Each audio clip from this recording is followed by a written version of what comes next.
करवा चौथ व्रत कथा। नमस्कार भाइयों बहनों, जय मां गायत्री। आप सभी का मेरे यूट्यूब चैनल शुभकर्मा ही अष्टमी में स्वागत है।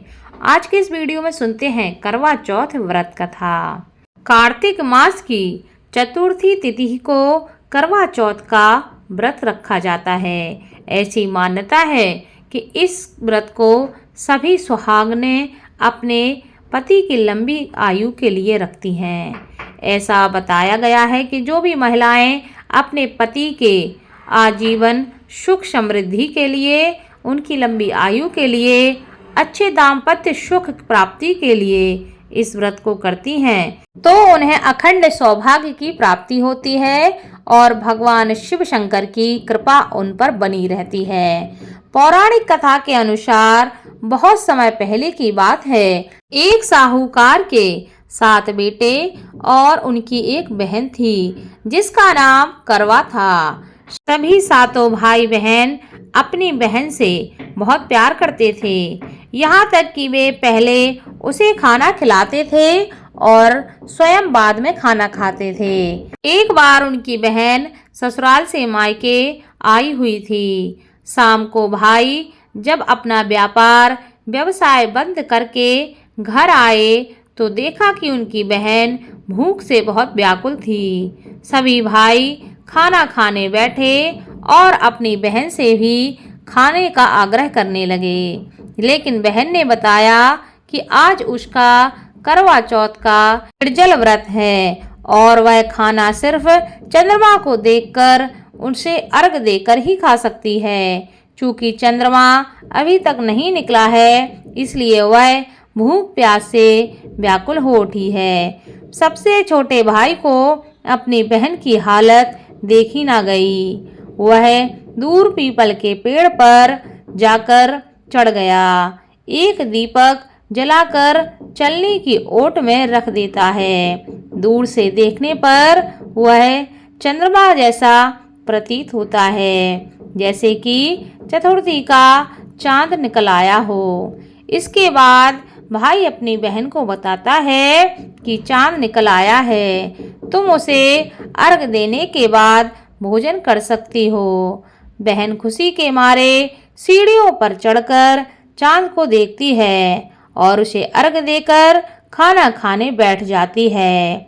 वह पहला टुकड़ा अपने मुंह में डालती है तो उसे छींक आ जाती है और दूसरा टुकड़ा डालती है तो उसके खाने में बाल आ जाता है और जैसे ही वह तीसरा टुकड़ा मुंह में डालती है तो उसके पति की मृत्यु का समाचार उसे प्राप्त हो जाता है। वह बौखला जाती है। उसकी भाभी उसे सच्चाई से अवगत कराती हैं कि उसके साथ ऐसा क्यों हुआ है। करवा चौथ का व्रत गलत तरीके से टूटने के कारण देवता उससे नाराज हो गए हैं और उन्होंने ऐसा किया है। सच्चाई जानने के बाद करवा निश्चय करती है कि वह अपने पति का अंतिम संस्कार नहीं होने देगी और अपने सतीत्व से उसे पुनर्जीवन दिलाकर रहेगी। वह पूरे 1 साल तक अपने पति के शव के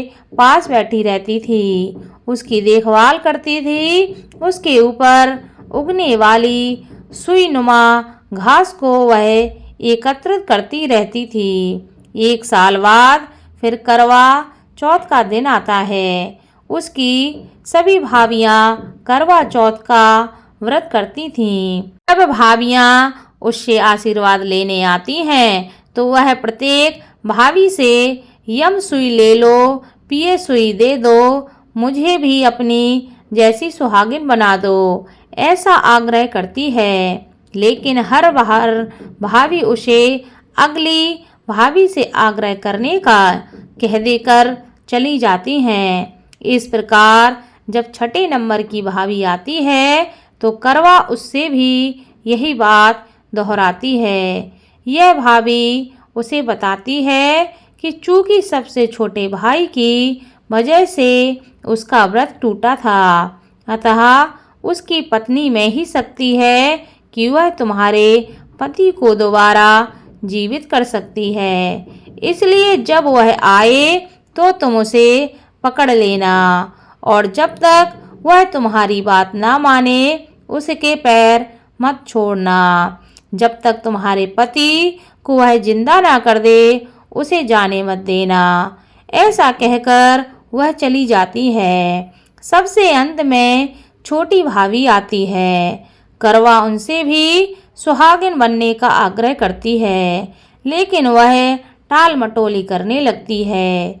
इसे देखकर करवा उन्हें जोर से पकड़ लेती है और अपने सुहाग को जिंदा करने के लिए अपनी भाभी से कहती है। भाभी उससे छुड़ाने के लिए नोचती है, खसोटती है, लेकिन करवा अपनी भाभी को नहीं छोड़ती है। अंत में उसकी तपस्या को देखकर भाभी का मन पसीज जाता है और वह अपनी छोटी उंगली को चीरकर उसमें से अमृत निकालकर उसके पति के मुंह में डाल देती है।